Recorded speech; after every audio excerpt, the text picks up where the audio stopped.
주님의 은혜와 사랑이 우리 성도님들과 함께 하시기를 빕니다. 피아노를 운반하다가 다리가 부러져서 오늘은 건반으로 하게 되었습니다. 수리가 될 때까지는 당분간 이렇게 해야 되는 것을 알려드립니다.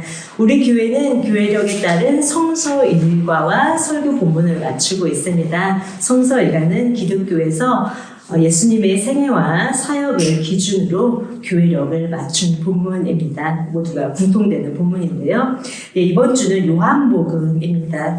여러분들께서 잘 아시는 본문일 테고요. 한 여인 마리아가 예수님께 향유를 부은 사건입니다. 이 기사는 4복음서에 모두 기록이 되어 있는데요. 4복음서에 모두 기록이 되어 있다는 것은 이 기사가 그만큼 중요하다는 의미가 있다고 생각할 수도 있습니다. 그런데 각각의 복음서마다 약간의 공통점과 약간의 차이점들이 있습니다. 우리는 먼저 그 차이점과 공통점을 살펴보도록 하겠습니다. 먼저 장소를 살펴보겠습니다. 마태복음에서는 베다니 동네 시몬의 집이라고 나와 있고요. 마가복음은 베다니 동네 나병 환자였던 시몬의 집, 누가복음은 바리새인 시몬의 집, 그리고 요한복음에는 베다니라고 기록이 되어 있습니다.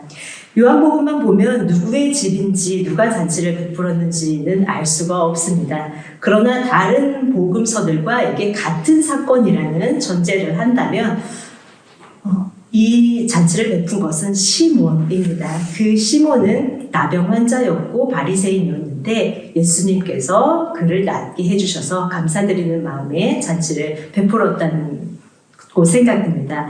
또 어떤 학자들은 이렇게 주장합니다. 이 잔치를 연 그 시몬이 바로 나사로, 마르다, 마리아의 아버지였다. 그래서 그곳에서 마르다는 음식 준비를 하고 있었다라고 주장을 하기도 하는데요.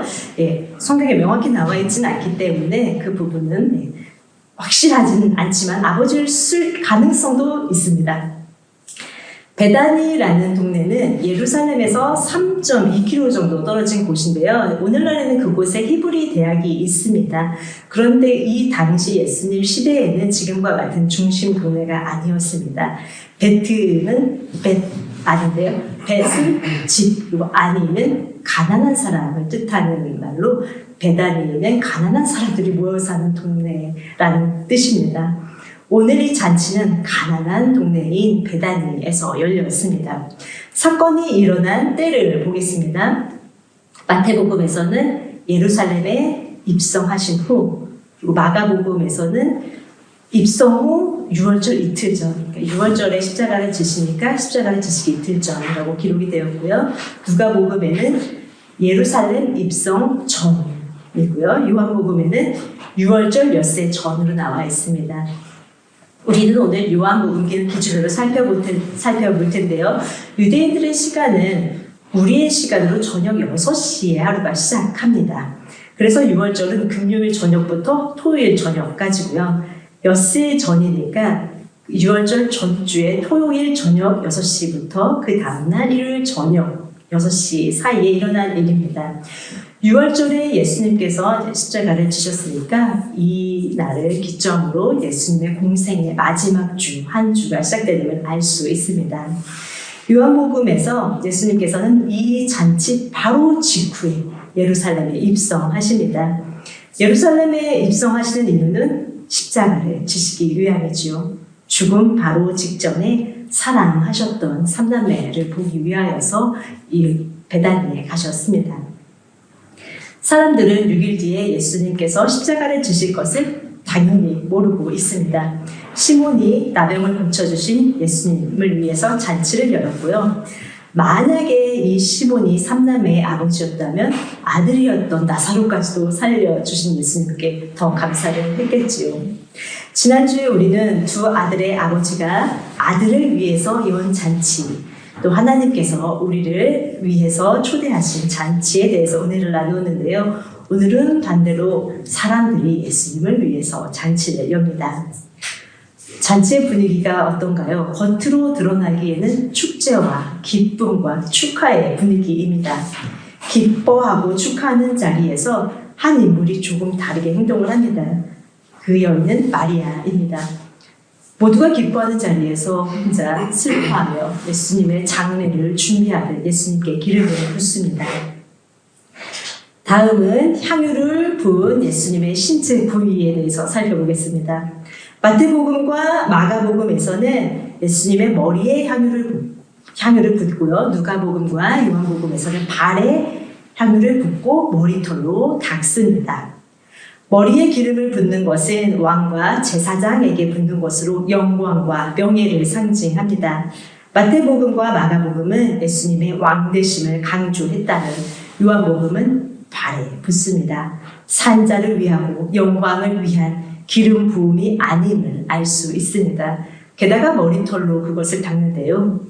고대 근동 지방에서는 여인들이 슬퍼하거나 애통할 때 머리를 풀어 헤치고 죄를 뒤집어 쓰고 옷을 찢으며 감정 상태를 겉으로 표현하곤 했습니다.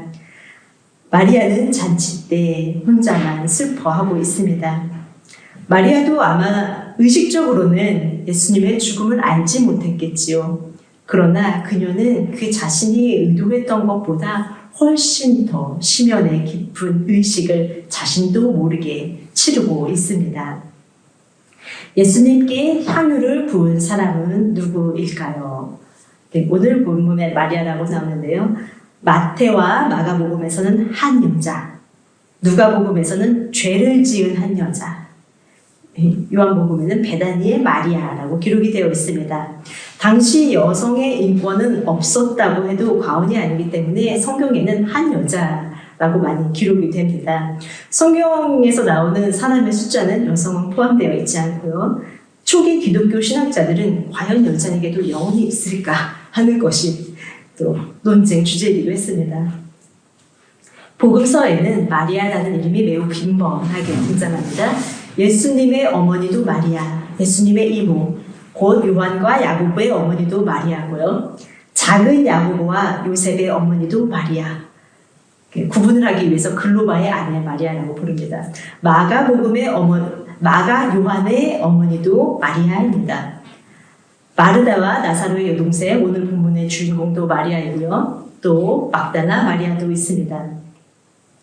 오늘 본문 마리아와 막달라 마리아는 사실 다른 사람입니다. 그런데 교황 그레고리우스 1세가 그때 1세부터 동일인물이 되어버리는데요. 그것은 그가 6세기에 이 베다니 동네의 마리아와 막달라 마리아를 동일인물로 섞어서 설교를 했기 때문입니다.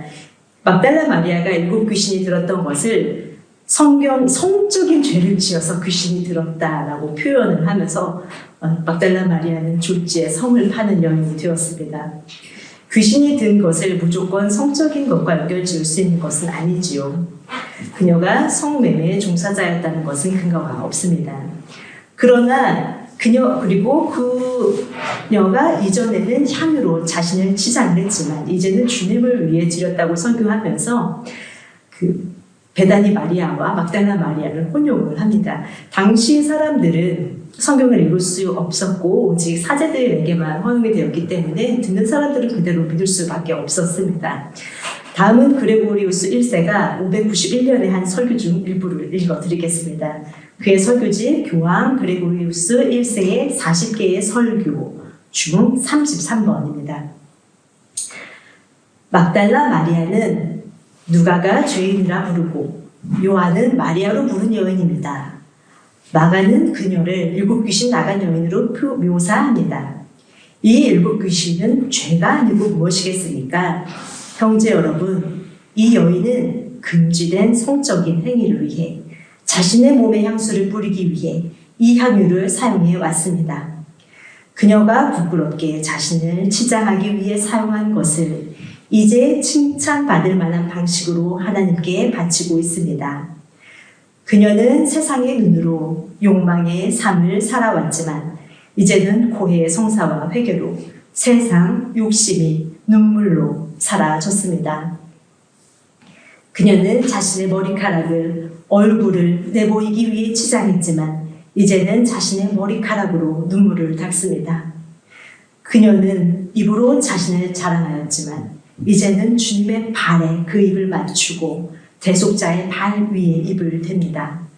그녀는 모든 쾌락을 자신을 위해 사용했지만 이제는 자신 스스로를 불태웁니다. 그녀는 수많은 죄를 덕으로 바꿔 하나님을 고뇌의 성사로 회개하고 섬깁니다.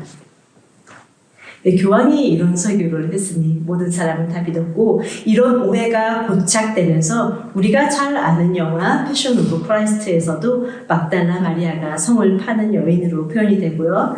찬송가 211장 값비싼 향유를 주께 드린 막달라 마리아라는 가사가 나옵니다. 설교 후에 함께 이 찬양을 드릴 건데요. 저는 개인적으로 이 찬송가를 무척 좋아합니다. 비록 막달라 마리아와 베다니 마리아가 동일 인물로 잘못 그려지긴 했지만 주님을 향한 충성스러운 헌신의 마음과 형제의 사랑에 대한 온유하면서도 절절한 마음이 잘 표현되어 있습니다. 2절, 3절, 4절 가사도 모두 주옥 같습니다. 베다니의 마리아와 막달라 마리아는 다른 사람이고요. 특히 막달라 마리아가 성적으로 문제가 있었던 것은 아니라는 것을 우리는 기억해야 할 것 같습니다. 오늘 본문에는 마리아, 가룟 유다, 그리고 주변 사람들 크게 세 부류가 나옵니다. 먼저 마리아를 살펴봅시다. 마리아는 예수님께 향유를 깨서 붓습니다. 이 향유는 인도의 산지에서 나는 향기로운 식물 감송에서 나온 것입니다. 당시에는 석고병에 담겨서 수입이 되었고요. 교통이 발달하기 이전이니까 그 먼 거리를 보관해서 오려면 굉장히 가격이 비쌀 수밖에 없었습니다. 오늘날 금처럼 당시 사람들에게는 투자 목적으로 사는 사람들도 있었고요. 매우 가치가 있었습니다. 나드향유, 곧 감송향, 나드향유라고 되어 있는데요. 이것은 감송향유로 왕의 머리에 특히 기름을 부을 때 사용되었던 기름의 종류입니다. 당시 이 향유는 화장품, 향수, 의약품 등으로 사용이 되었습니다. 특히 향유는 당시 여인들에게 결혼 지참금으로 중요한 의미가 있었습니다. 여유가 생길 때마다 틈틈이 향유를 조금씩 사서 결혼할 때 혼수로 가져갔습니다. 그리고 결혼한 후에는 집에 귀한 손님이 왔을 때 꺼내서 조금씩 발에 발라주고 또 배우자의 장례식 때 나머지 기름을 다 사용을 해왔습니다. 가룟 유다가 이 향유를 300데나리온에 팔 수 있다고 말한 것을 보면 마리아의 향유가 300데나리온 정도의 가치가 있었던 것 같습니다. 데나리온은 로마의 화폐로 1데나리온은 당시 노동자의 하루 품삯입니다. 300데나리온은 300일이라는 금액이지요. 당시 노동자는 일주일에 하루 쉬고 6일간을 일했습니다. 그렇게 생각하면 하루에 일주일에 하루 쉬면서 1년 동안 전혀 지출하지 않은 연봉 전체를 산 그 금액에 해당하는 향유입니다. 나드 향유 한 근이라고 나와 있는데요. 그래서 근을 나타내는 리트라는 고대 로마의 무게의 단위입니다. 한 근의 무게는 327g이었고요. 이것을 액체로 환산하면 300에서 330ml가 되는데요. 생각해보면 이 향유의 1mg이 하루 일당에 해당하는 정도로 매우 고가였던 것을 알 수 있습니다. 특히 가난한 동네였던 베다니에서 살던 마리아에게는 이 향유가 얼마나 더 귀한 것이었을지 생각해 봅니다.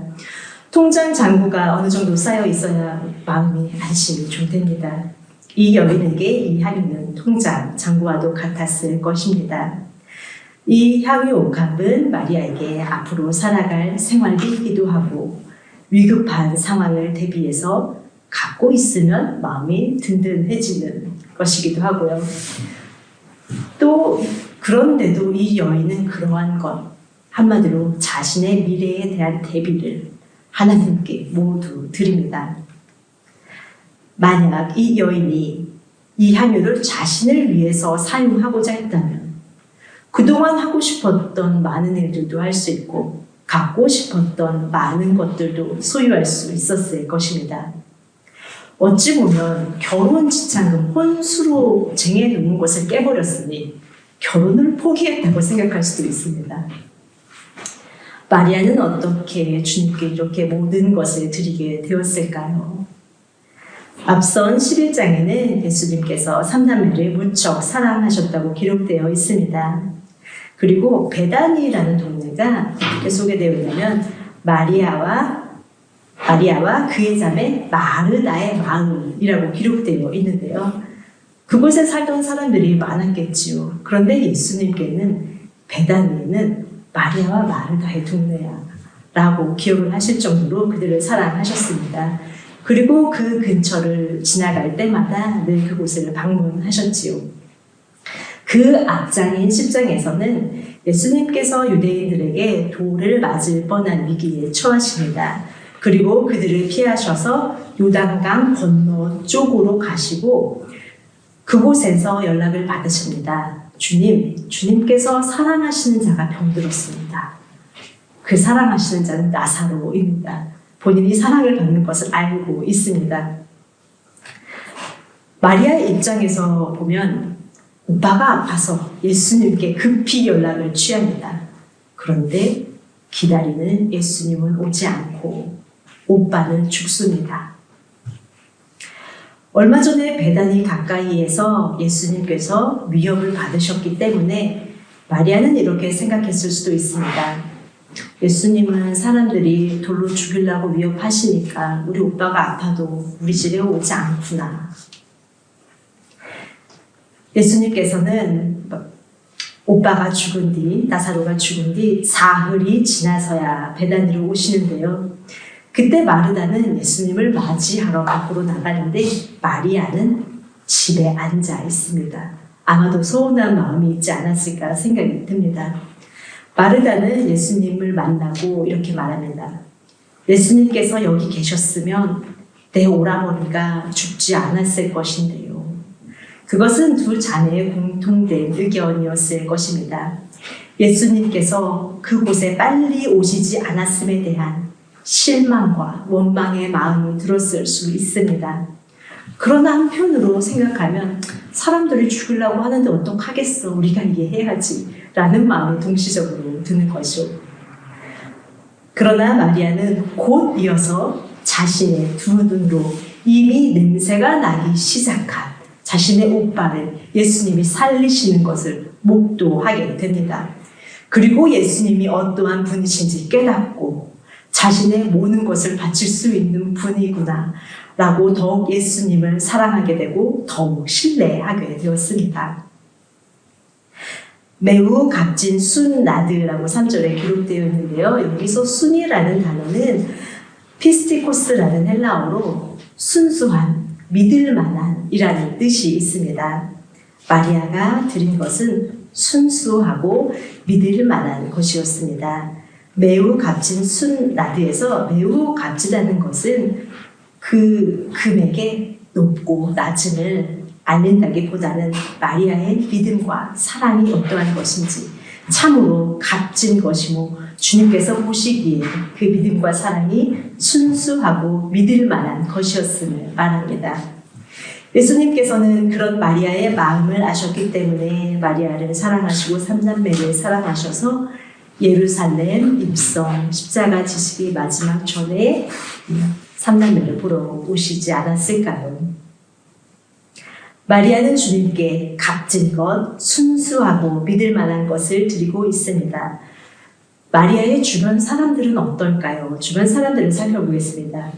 먼저 시몬도 베다니 시몬이니까요. 시몬도 좋은 동네 사는 사람은 아니었지만 예수님을 위해 잔치를 베풉니다. 자신의 나병을 고쳐주심에 드리는 감사의 표현입니다. 병을 고쳐주면 당연히 감사해야 하는 것 아닌가라고 생각할 수도 있는데요. 성경을 보면 예수님께서는 10명을 고쳐주셨는데 한 명만 와서 감사하는 기사도 있고 생각보다 사람들은 예수님께 감사를 많이 드리지 않았습니다. 그러나 이 시몬은 어려운 형편에도 자신의 것을 열어서 예수님을 위해 잔치를 열고 예수님을 초대합니다. 마르다는요, 시중을 들고 있습니다. 그 집이 마르다의 집일지 시몬의 집일지 혹은 그 집이 같은 집일지 우리는 알 수 없지만 마르다는 자신이 할 수 있는 한 자신의 역할을 하고 있으며 환대와 음식으로 봉사하고 주님께 경의를 표현합니다.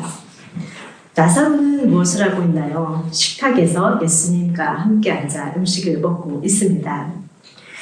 예수님에 의해서 죽음에서 살아난 경험을 한 그는 예수님 앞에 앉아있는 것만으로도 감동의 순간이었을 겁니다. 예루살렘에서 장사되실 예수님께서는 당신께서 죽음으로부터 소생시킨 자와 함께 식사를 하고 있습니다.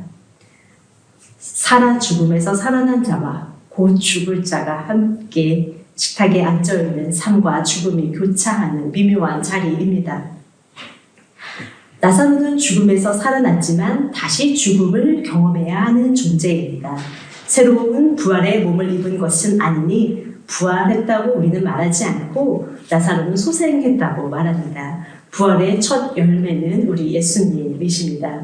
시몬, 마르다, 마리아, 나사로 모두 예수님을 위해서 각자의 자리에서 충성하고 있습니다. 이때 또 한 인물이 등장합니다. 바로 가룟 유다입니다. 가룟 유다가 이렇게 말합니다. 이 향유를 300데나리온에 팔아서 가난한 사람들에게 주지 않고 왜 이렇게 낭비하는가? 향수도 적당히 뿌려야 향기가 좋지요. 향수 너무 많이 뿌리면 좀 머리도 아프고 숨쉬기도 힘이 듭니다. 예수님 발에 조금만 뿌려도 그 효과는 충분히 날 것 같은데요. 이 1mg에 하루 일당 하는 이 비싼 향수를 예수님 발에 다 깨서 부어버리니 유다가 그런 말을 하는 것도 이해가 되기는 합니다. 누가복음에는 이 여인이 눈물을 흘리고 있다고 기록이 되어 있는데요. 어쩌면 이 가룟 유다의 책망에 자신의 모든 것을 예수님께 드리며 슬픔인지 감동인지 알 수 없는 묘한 감정의 눈물을 흘리다가 내가 잘못했나? 라고 마리아는 놀랐을 수도 있습니다.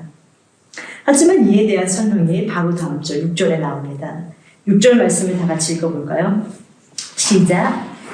그가 이렇게 말한 것은 가난한 사람을 생각해서가 아니라 그는 도둑이어서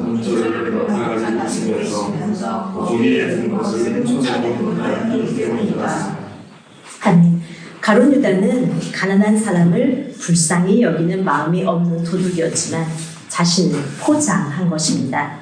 가난한 사람을 위하는 것처럼 말하지만 그것은 자신의 이기심과 탐욕을 감추기 위한 명분이었을 뿐입니다.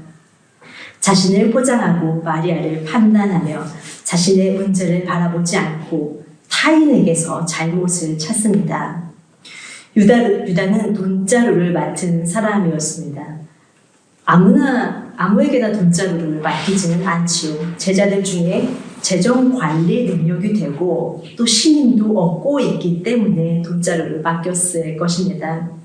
가진 재능으로 주님을 기쁘시게 해드릴 수 있었지만 도덕적으로 정직하지 못했고 영적으로 나태했기 때문에 자신의 재능이 오히려 그에게 독이 되었습니다. 그렇죠. 당시에는 영수증을 첨부할 일도 없고 엑셀로 정리하지 않아도 되니 도덕적으로 자신이 원하는 일을 택하는 것은 너무나 쉬웠을 것입니다. 모두를 속일 수 있다는 태도를 가졌습니다. 이 작은 태도로 인해 결국에는 예수님을 파는 자가 됩니다.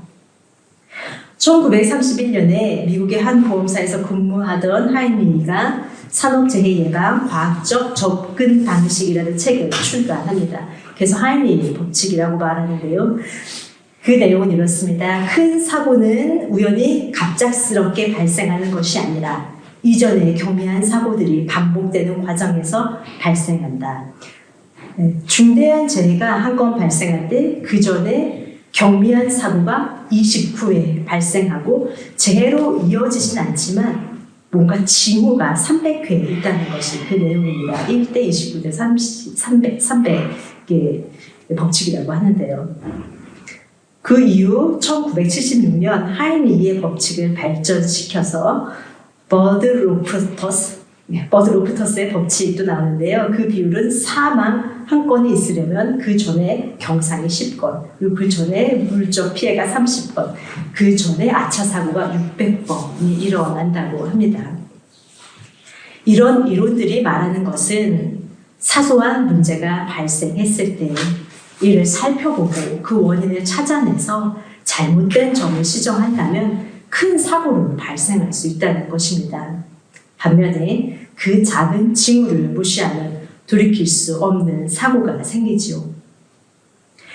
유다가 가난한 자들을 언급했을 때 다른 사람들은 유다의 말을 듣고 동조를 했을지도 모릅니다. 300데나리온이 그냥 한 자리에서 사라지는 것보다, 과하게 향수가 부어지는 것보다 가난한 사람들한테 음식물도 주고 구호품을 주는 것이 더 합리적으로 생각이 됩니다. 가룟 유다가 마리아에게 왜 낭비하냐고 말할 때에 예수님께서는 그에게 그대로 두어라 라고 말씀하시며 저지하십니다. 마가복음에는 그대로 두어라, 왜 그를 괴롭히느냐 라고 기록되어 있는데요. 마리아를 괴롭히고 있다고 약간의 책망을 하십니다. 그대로 두라는 것은 마리아가 예수님께 자신의 귀한 것을 드리면서 눈물을 흘리고 있는 하나님과의 은혜의 교제 시간, 주님과의 카이로스의 시간을 방해하지 말라는 것입니다. 주님께 헌신하며 기쁨을 누리는 세상이 줄 수 없는 은혜와 감동의 시간을 그대로 갖도록 두라는 것입니다.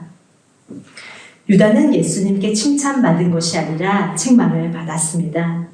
유다는 책망을 받았지만 그것이 바로 큰 죄로 이어지진 않았습니다. 교미한 징후였다고 볼 수 있습니다. 이때 유다는 자신이 무엇이 잘못했는지를 살펴보아야 했습니다. 원인을 찾아내서 자신의 잘못을 시정해야 했습니다. 후에 예수님께서 제자들에게 너희 중 하나가 나를 팔 것이다 라고 하셨고, 제자들이 그게 누굽니까? 나는 아니지요 라고 물었을 때 예수님께서는 내가 이 빵을 적셔서 준 사람이 바로 그 사람이다 라고 하셨습니다. 그리고 그 빵을 적셔서 가룟 유다에게 주셨습니다. 이 정도면 교미한 재해라고 볼 수 있습니다. 모든 제자들 앞에서 그를 지명하셨습니다. 그런데 유다는 돌이키지 않고 오히려 그 자리에서 나가서 예수님을 은 30에 팝니다. 큰 사고가 터진 후에는 돌이킬 기회가 없습니다. 우리가 믿음의 길에서 벗어나는 것도 갑자기 한순간에 그런 일이 생기기보다는 작은 징후들이 먼저 있습니다.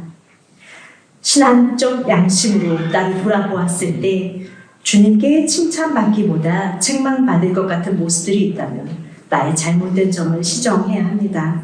우리 마음속에 작은 태도들을 무시하지 말고 늘 주님 앞에서 나를 살펴보아야 합니다. 마리아는 가장 귀한 것을 예수님께 드렸습니다.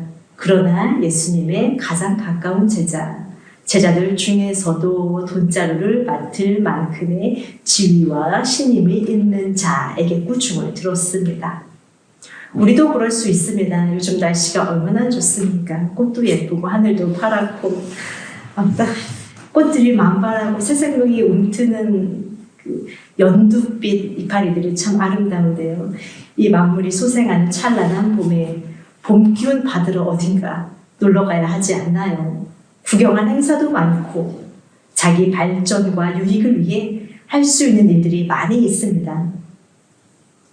사람들은 우리를 보며 이 좋은 날에 왜 인생을 낭비하고 있냐고 말할 수 있습니다.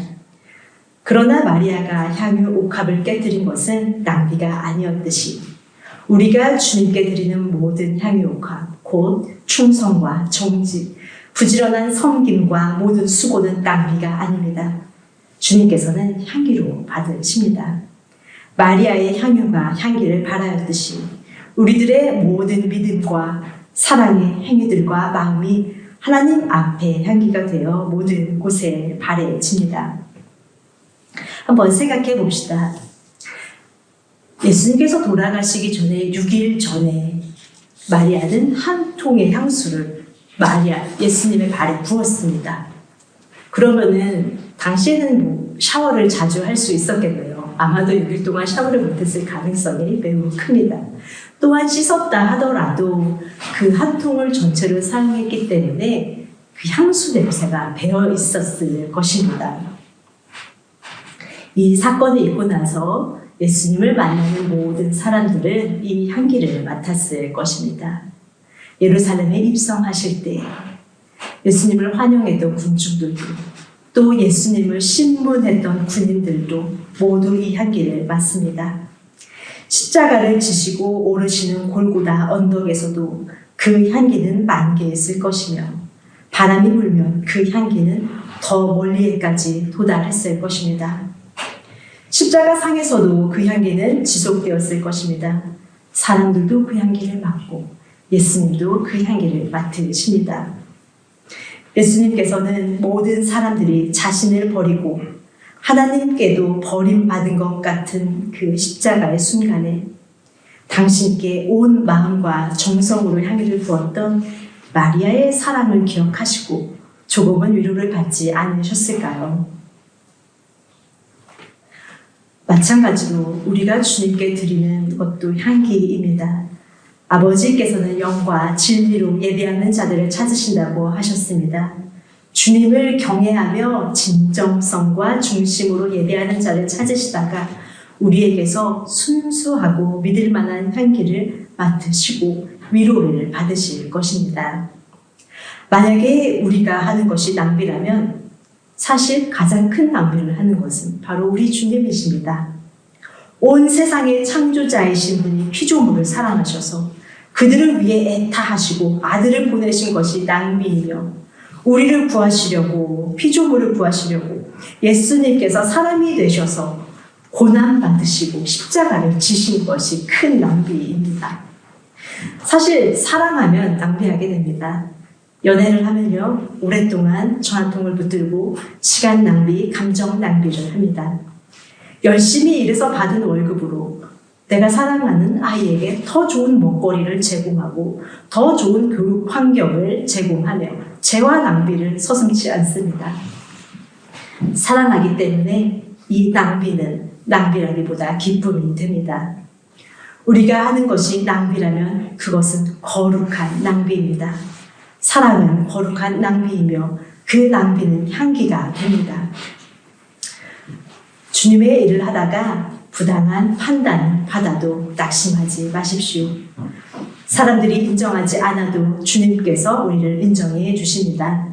사람들의 오해나 비판이 있을 때에도 하나님께서는 순수하고 믿을 만한 마음을 아시고 우리가 그 은혜의 시간을 계속해서 갖도록 그대로 두시기를 원하십니다. 마리아가 예수님께 예물을 드린 이유는 예수님께 칭찬을 받으려 했던 것도 아니고 사람들에게 높임을 받기 위했던 것도 아닙니다. 다만 한 가지, 예수님을 사랑했습니다. 다른 것은 원하지 않았습니다. 이러한 것이 순나드 향유, 순수하고 믿을 만한 사랑입니다. 17세기 신학자 토마스 아퀴나스가 13세기 밤낮으로 신학대전을 집필하고 기도를 드리던 중에 하나님께서 토마스에게 물으셨습니다. 토마스, 내가 나에 대해서 잘 써주었다. 내가 너를 위해서 어떤 보상을 해줄까? 이때 토마스는 도미네 농 니스테, 주님, 당신 외에는 바라는 것이 없습니다. Nothing but you라고 대답했습니다. 마리아도 보상을 바라고 드린 것이 아니지요. 그러나 그의 헌신은 아직까지도 우리에게 향기가 되어서 우리는 그 헌신에 감화됩니다. 사랑은 계산하지 않습니다. 우리가 주님께 헌신하는 것은 어떤 보상을 바래서가 아닙니다. 다만 주님 한 분을 원하고 주님 한 분을 사랑하기 때문입니다. 말씀을 정리하겠습니다. 첫째입니다. 마리아가 주님께 드린 것은 단지 향유가 아니었습니다. 그녀의 미래요, 안전망이요, 그녀의 전부였습니다. 마리아뿐만 아니라 시몬, 마르다, 나사로 모두 각자의 자리에서 예수님께 진실한 표현을 합니다. 주님께 받은 은혜에 감사해서 충성, 정직, 섬김 등의 각자의 향유를, 값비싼 예물을 드립니다. 값비싼 순나드의 향유는 계산하지 않는 사랑이며 순수하고 믿을 만한 믿음입니다. 우리도 각자에서 주님께 우리의 순수하고 믿을 만한 향유를 드리기를 원합니다. 둘째입니다. 유다는 3년 동안 예수님과 동거동락했음에도 불구하고 마르다와 다른 관계를 가지고 있었습니다. 예수님의 최측근으로 똑똑하고 사람들의 신임을 받으며 가난한 자를 위하는 것처럼 보였지만 실상은 자신의 이익을 위하는 사람이었습니다. 예수님께서는 유다가 잘못된 길로 갈 때마다 그에게 부드럽게 말씀하시며 깨닫기를 바랬지만 결국 돌이키지 않았고 주님께서는 차라리 태어나지 않았으면 좋았을 것이라고까지 말씀을 하십니다. 유다를 타산지석 삼아서 나를 합리화시키기보다는 예수님의 부드러운 책망이 있을 때에 그 음성에 귀를 기울이고 우리 인생의 작은 인생의 태도라도 하나님 앞에서 칭찬받을 만한 것으로 바꿉시다. 셋째입니다. 주님을 위하다가 비난을 받을 때가 있습니다. 그때에 그 비난에 흔들리지 말며 그대로 두어라 라는 예수님의 말씀을 기억하고 주님과 함께인 자리에서 그대로 믿음의 자리에 거합시다. 사람들은 나름의 삶을 기준을 가지고 주님께 대한 헌신을 어리석게 판단하기도 합니다. 그들은 그것을 낭비로 여깁니다. 그러나 낭비는 향기가 됩니다. 그것이 낭비라고 한다면 거룩한 낭비입니다. 우리의 헌신이 마리아의 향기와 같이 그리스도의 향기가 되어 세상에 널리 퍼질 것입니다. 그 향기는 세상에는 복음이요 주님께는 위로가 될 것입니다. 마지막입니다. 마리아는 예수님을 사랑하는 마음이 충만했습니다. 그리고 자신이 의도하지 않았지만 예수님의 장례를 준비하는 귀한 일을 하게 됩니다. 우리도 주님께 헌신 드릴 때에 우리는 알지 못합니다. 의도하지도 않습니다. 그러나 주님의 나라에서는 주님의 일을 위해 주님의 길을 예비한 사람이 됩니다.